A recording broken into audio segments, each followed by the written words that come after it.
ada jelala. Ya jolle banne raga. Ya jolle banne raga durappa banne raga.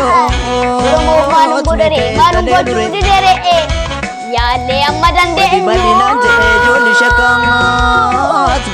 le amma dande enyu kana cara bago pinna gabarra gudda. Akko jimmu bullu. Kana cara margo pinna gabarra gudda. Akko jimmu bullu. Kuti makani ya joli shakam. Wa anu majru. Om suwar majru sine masar gagoda fakate. Khani jitti jamsa. Fuftuti makani ya joli shakam.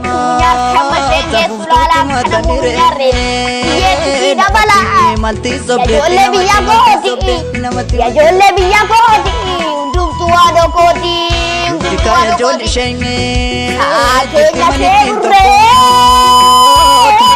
Saatnya sebre jari bifkan ini gadian itu matu. Elma tambara mekanum galcuri damale. Yombende dubbi keessa karamati biddara keessa dibani nugubu fayyadan rabbu maaf jirra male rabbu maaf turre male rabbu maaf jirra male rabbu maaf turre male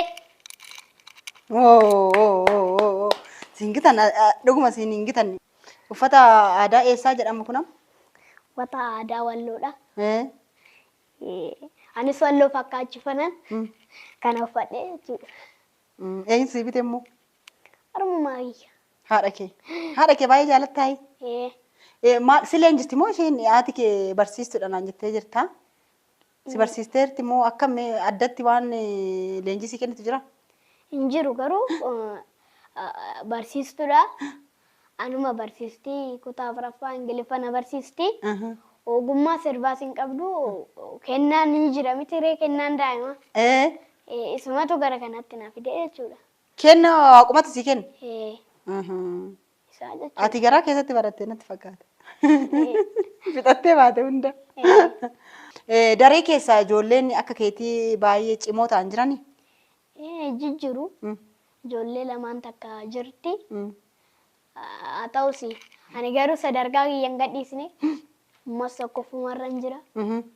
Ammas gadhiisuun barbaaduun jechaa jira. Garuu kutaa afuritti tokkoffaa waan baasanatti fakkaatu. Maaliif sitti fakkaata? Barumsa kana dhiistee TikTok irratti baay'ee sa'aatii dabarsaa jirtedha. TikTokii akka nu guddatu sirbaa oollaa jechuudha. Yoo sirbaa oolle immoo barumsichi dagatamee sadaffaa bahuu dandeessa, lammaffaa bahuu dandeessa jechuudha. Annaa yoo sadaffaa baate haa ta'u ree? Sitti dhaga'amu? Natti dhaga'ama garuu akka kiyyaatti tokkoffaa fi lammaffaa gadhiisuun barbaadu. Akkasi. TikTok hir'isuu qabda kaa? Yookiin karoora baafachuu qabda? Yookiin karoora sagantaa jechuudha. Isa baafachuu qabna malee barnoota dagannee sirbatti hojjenne barumsi sun bakka borummoo bakkee biraatti nu fayyaduu danda'a. Yoo dhiisne immoo bakkee biraa nu geessu. Biyya alaa yoo deemte Ingiliffa haasa'u baay'inaan achitti. Ingiliffa yeroo haasoftu isaan Ingiliffaa sitti haasa'anii ati immoo Ingiliffaan itti haasoftu yookiin Amaariffa yookiin Oromiffaan. Maali Amaariffi eerpoortii kanan darbuudhaan sanuu afaan Oromoo hoyi. Wayya.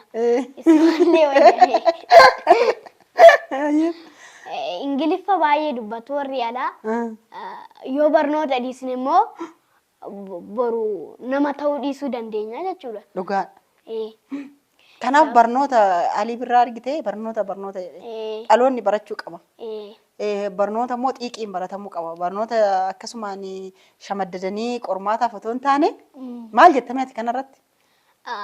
Sirbarratti yaaduma qabachuu osoo hin taane barnootas barachuu sirbas lamaanuu barnootas hojjechaa sirbas hojjechaa wayya malee waliin madaalchisaa hin ta'u.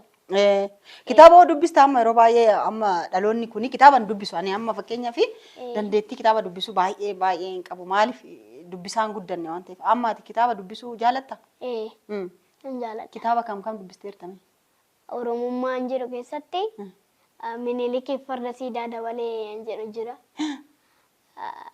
Bara durii waa'ee farda siidaa dabalee beektaa? Beeka. Maali minatti himi? Bara Minilikii fi dabalee turaniyyuu Minilikitu wannoo qaba ayyaana waggaa kabajachuuf jechuudha. Sana booda warroota farda garmaamsan abbichuu fi galaan irraa waame. Erga waame abbichuurraa dabaleen argame jechuudha. Erga sanii gosa abbichuu keessaa warra abbichuu keessaa gosa abbichuu keessaa jechuudha. Dabaleen isa tokkoffaa ta'e farda garmaamsisuudhaan jechuudha. Fidatee dhufe farda. Farda fidatee dhufe. Garmaamsisee Minilik baay'ee ajaa'ibsifatee irra deebisi jedheen. Garmaamsi jedheen. Garmaamsi jedheen. Hin garmaamsee sana booda mee suuraan ittiin kaa jedheenii irraa fudhatee. Fardicha. Irraa fudhatee. Suura ka'uudhaaf erguma suura takkitti illee osoo hin ka'in fardicha garmaamsisee fudhatee galee jechuudha. Dabaleenis gara mana isaa boo'aa galee jedha. Kitaabichatti. Oromummaa irratti jechuudha. Akkasii. Kanaaf Hacaaluun siidaan achi jiru suni kan Oromooti. Fardichi kan Oromooti. Namichi garuu. Kan nafxanyaati. Akkas jedheeti. Kanaaf egaa siidaa suni gara boodaatti